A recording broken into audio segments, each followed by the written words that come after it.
We exalt your name, we extol your name, yeah.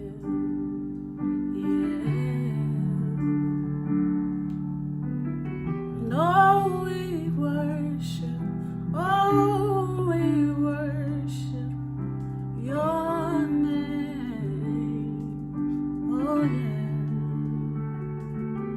For you are worthy to be praised, worthy to be adored, worthy to be honored, yes. Let praises rise from the inside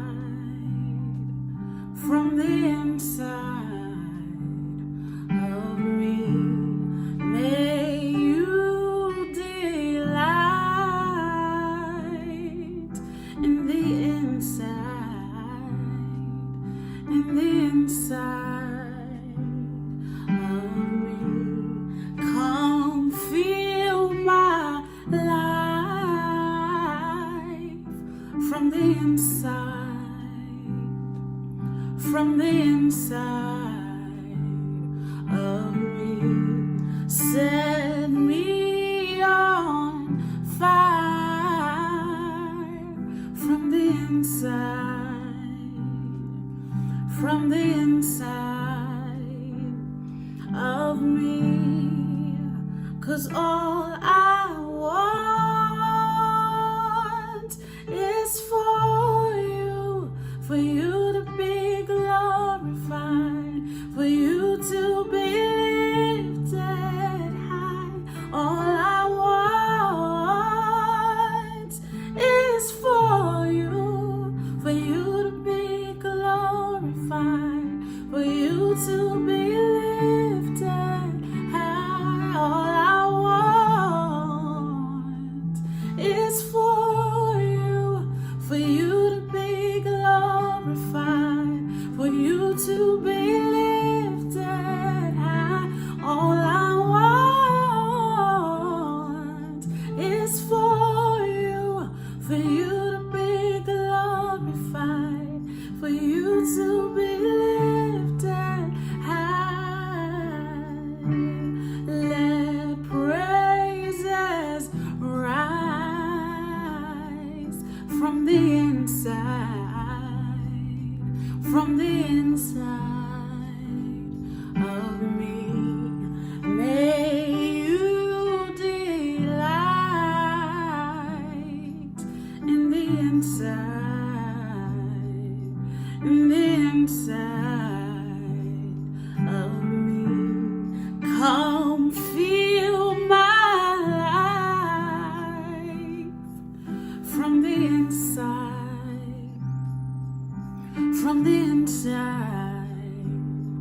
of me.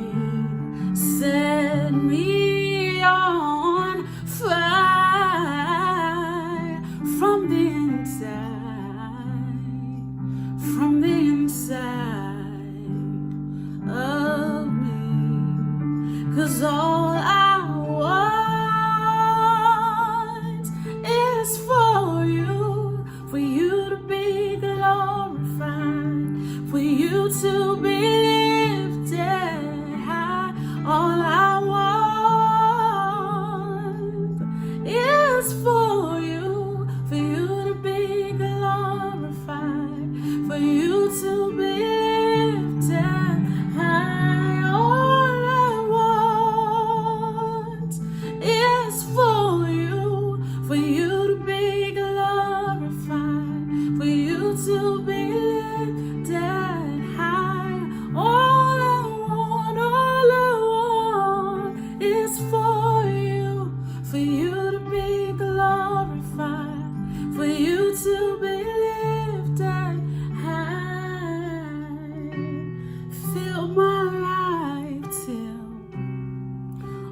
all they see is you, Lord. Glorify your name. Fill my heart till all they see is you, Lord. Glorify your name. Fill my life till all they see is you, Lord. Glorify your name. Fill my life till all they see is you, Lord. Glorify your name.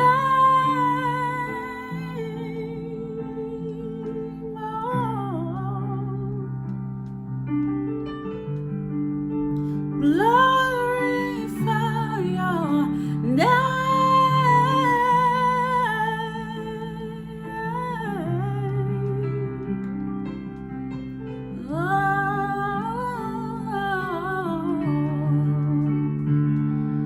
All I want is for you to be glorified, for you to be lifted high. All I want is for you to be glorified, for you to be lifted high. All I want is for you to be glorified, for you to be lifted high. All I want is for you to be glorified, for you to be lifted high. All I want is for you to be glorified. Get the glory, Lord, out of my life. All I want is for you to be glorified, for you to be lifted high.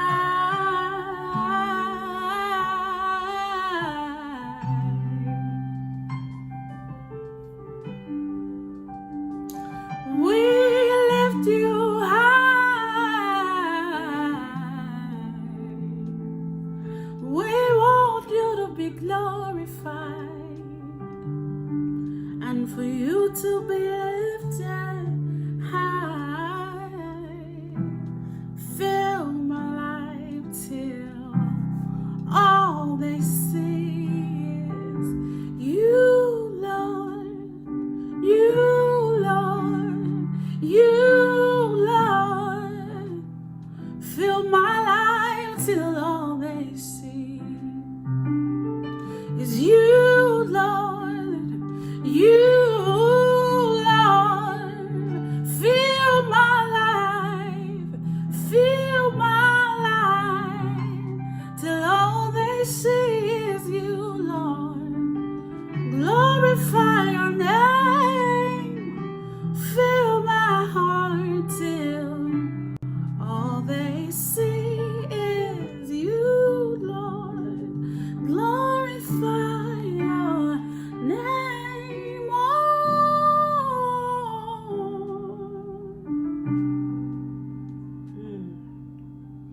We worship you, yeah.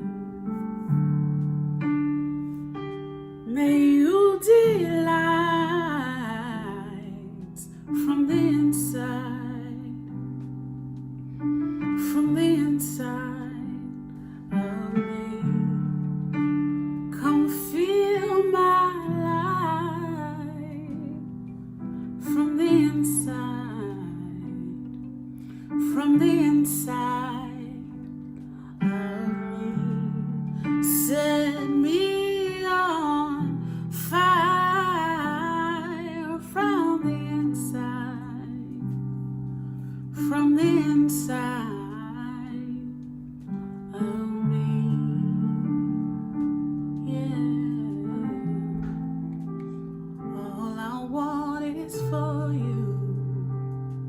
for you to get the glory out of my life, Lord. Only you get the glory, Lord. All we want is for you to be glorified, for you to be lifted high.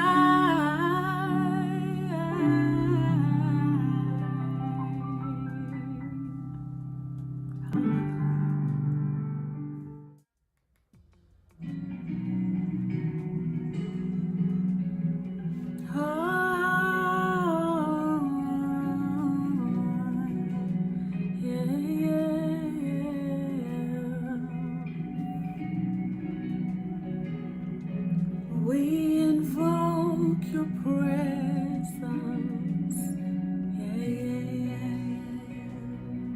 Oh,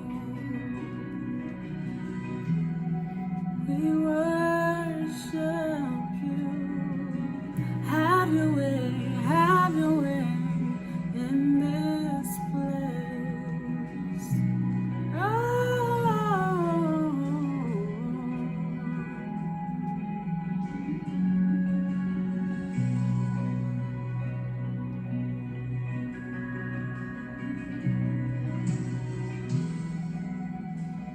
So worthy.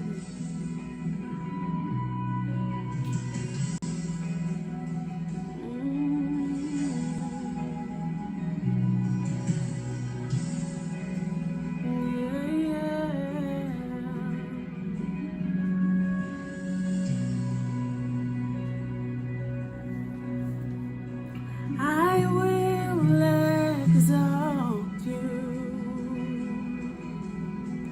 I will exalt you.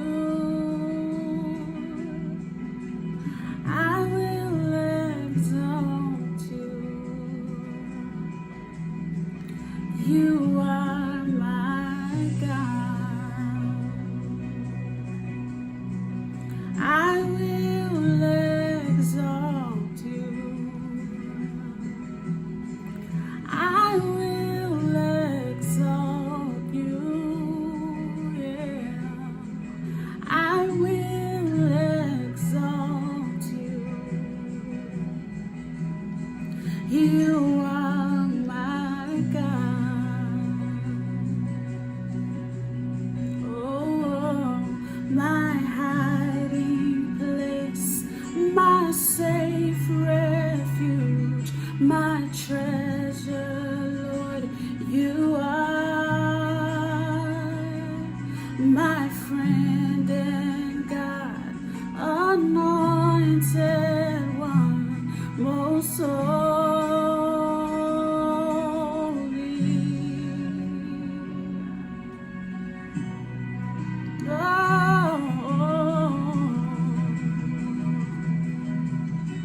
Most holy you are. Ooh, I will exalt you. You are my God. Oh, we will exalt your name. We will extol your name. We invoke your presence. We invoke your presence, yeah.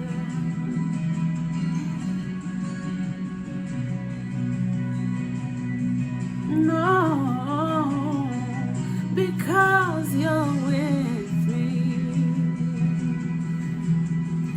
Because you're with me.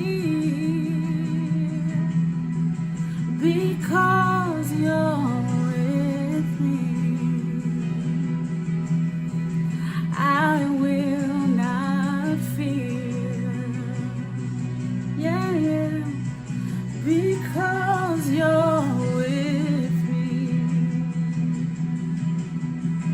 Because you're with me. Because you're with me, I will not fear.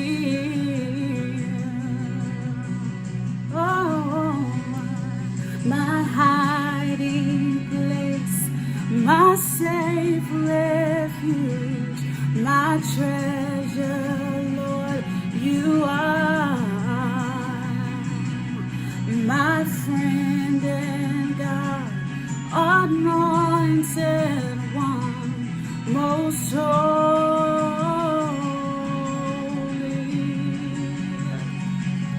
my hiding place, my safe refuge, my treasure, Lord, you are my God and friend, anointed one, most holy, my hiding place, my safe refuge, my treasure, Lord, you are my God and friend, anointed one, most holy.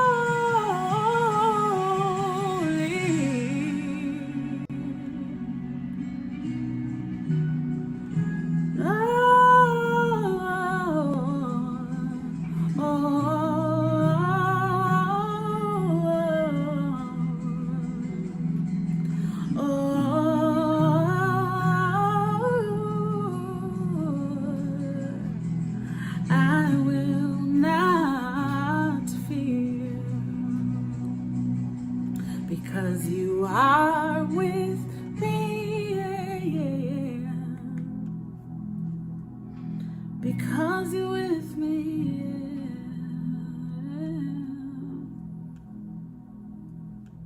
I will not fear.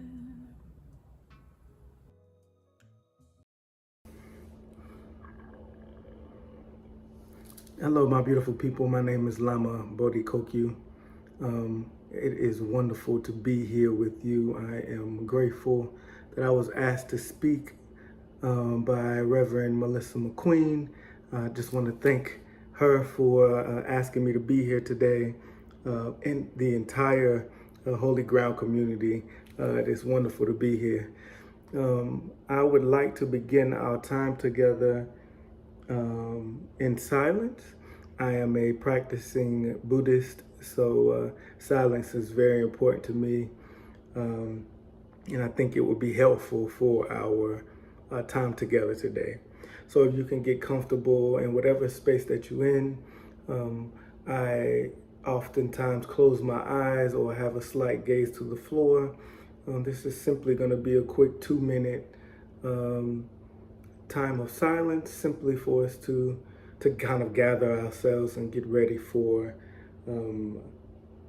the word that will come forward at this moment. So I'm going to ring my bowl, my little small cute bowl here, and we're going to take 2 minutes of silence. And there will be 3 bell sounds.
And maybe take one deep breath in through your nose and out through your mouth.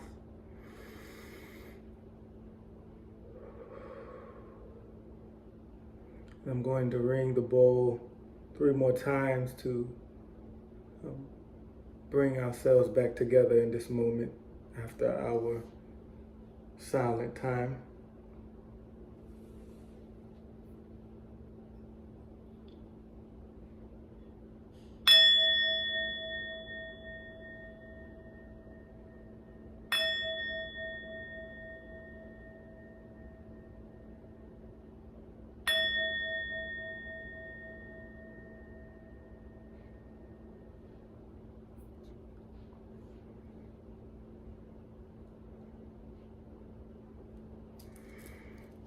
So the main theme today, this month, was speaking on justice. And so I'll be reading a snippet from our biblical text that we'll be using today. And then I'm also going to kind of bring together a quote from one of the teachers that I read from a lot as a Buddhist. Her name is PM EST. And so I'm going to first read the piece from the text, which is coming out of Luke chapter 16. It is verses 10 through 13 that I'll be reading from. The entire text is Luke 16, 1 through 13. 10 through 13 reads, and I'm reading out of the Message Bible. This is the one that I am constantly reading through myself, so I'm going to use it today. Jesus went on to make these comments. If you are honest in small things, you'll be honest in big things. If you're a crook in small things, you'll be a crook in big things. If you're not honest in small things, who will put you in charge of the store? No worker can serve 2 bosses. He'll either hate the first and love the second, or adore the first and despise the second. You can't serve both God and the bank.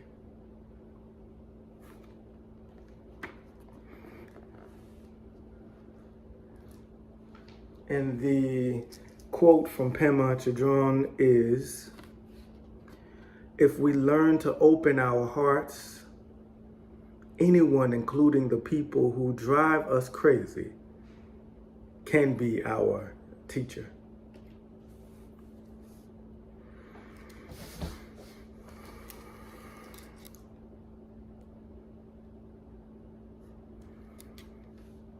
You can't serve both God and the bank. You can't serve both God and the bank. The theme that I would like to center in this homily sermon today is internal dishonesty. Internal dishonesty. Most of the time when I speak to individuals, they often insist they are honest people. Most of us do. We like to believe that all of us are constantly honest. Most folk that I've met do not like to admit that they can sometimes be dishonest.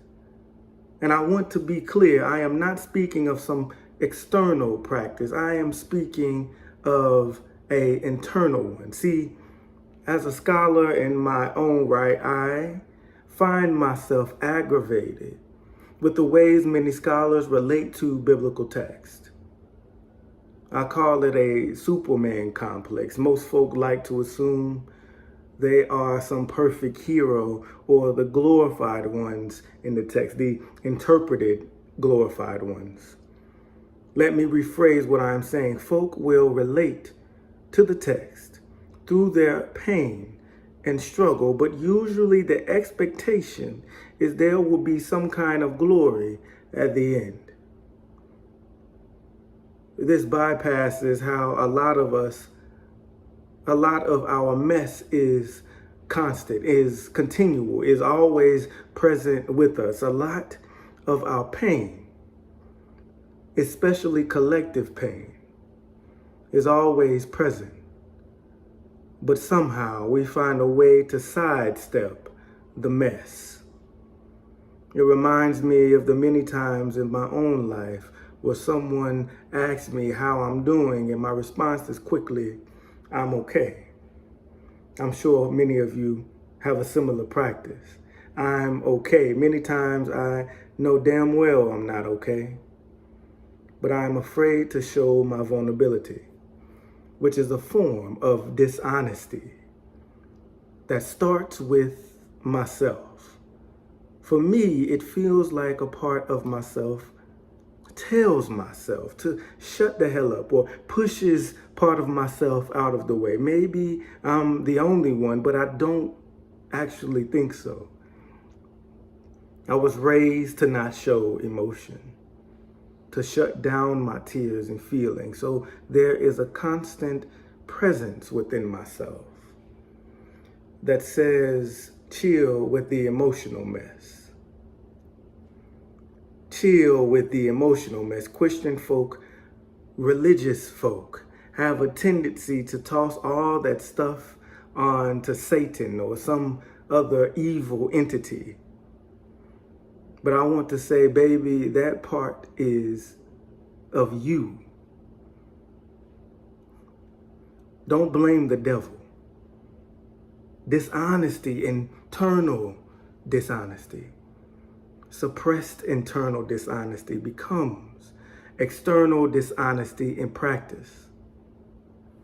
We hide behind our fears, trauma, concerns, and if we are not aware, we will play those things out on those we love the most. We will play those things out on our own bodies.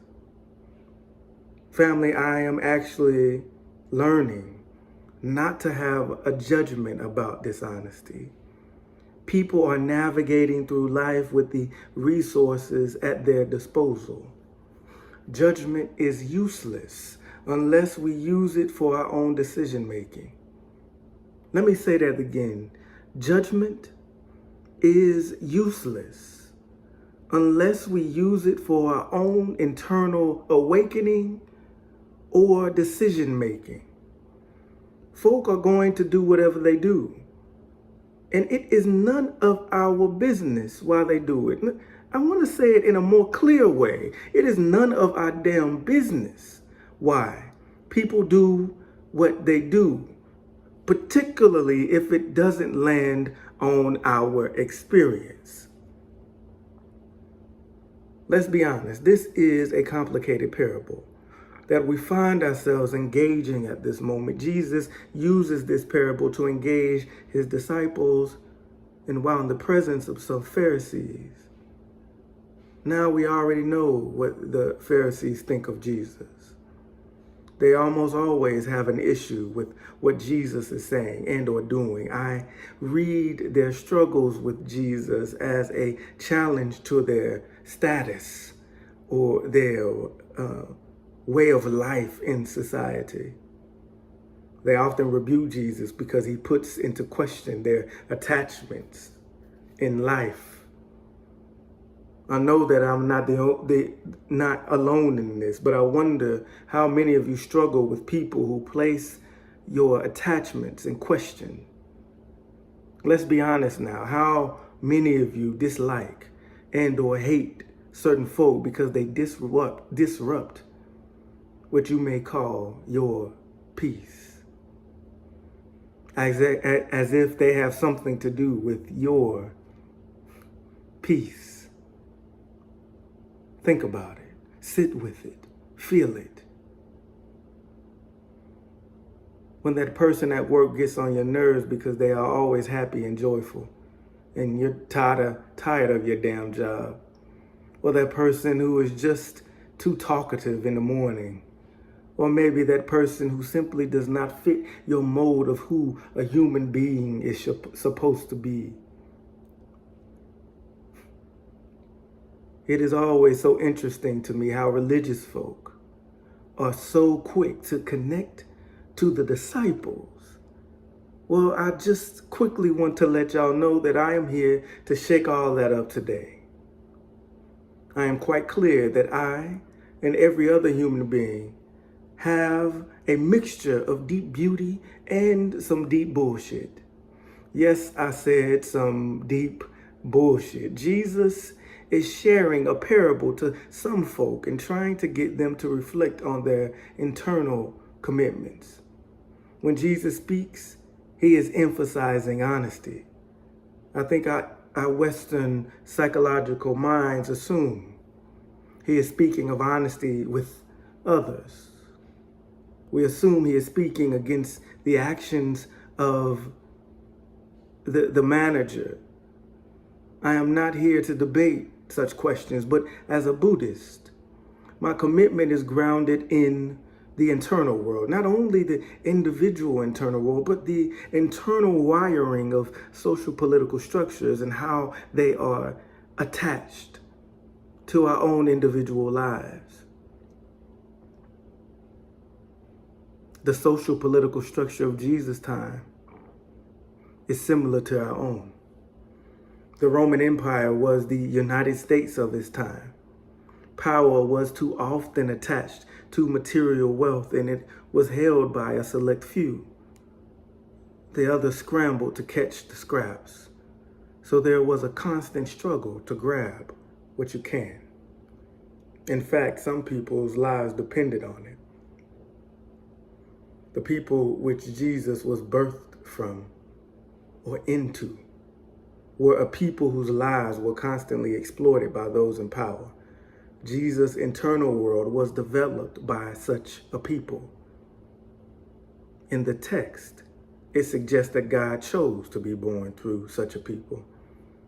If you are honest about the small things, you'll be honest about the big things.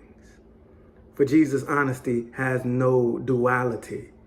Jesus is speaking of an honesty that is grounded in one's being. You can't serve both God and the bank. You can't serve both God and the bank with all of our very, very theological claims, which I may humbly suggest creates a improbability of actually serving God. I want to nudge you to look inwardly into yourself. The only place that I assume we can find any answers or the presence of God. What are the ways that you have been dishonest to yourself? Lying about the truth or truths that can set you free. Lying about the island inside of yourself that teaches you who you are and who you belong to and where you belong. Internal dishonesty. There are many ways to interpret this text. I am not quite interested in flowing or going through the scholarly interpretations of this text. The parables are filled with many possibilities for wisdom. We could develop a scholarly interpretation of what Jesus may be saying, and all of it is devoid of your own inner voice. We could make judgments about who is right or wrong in this text, but it will not erase the activities that the text said was done. And it can't hide the fact that we all make decisions based in our inner workings and circumstances. We sometimes lie to get what we want and lie to ourselves about ourselves to see ourselves in a particular light. This may be exactly what Jesus is suggesting to his folk, to take a deep look at this text. He may not be speaking about the performance of telling the truth. He may be speaking about sitting in our truth. You get to choose how you act that out. But first, you must be honest with yourself.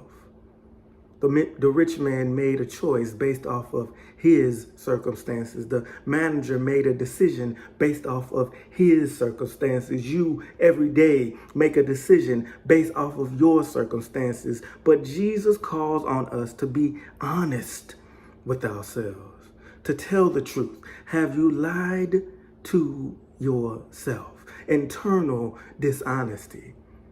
Have you lied to others? Which is first internal dishonesty. Have you become confused about reality because your own lies to yourself? Internal dishonesty. This is the place where we heal. This is the place where we can develop compassion, confronting our internal dishonesty.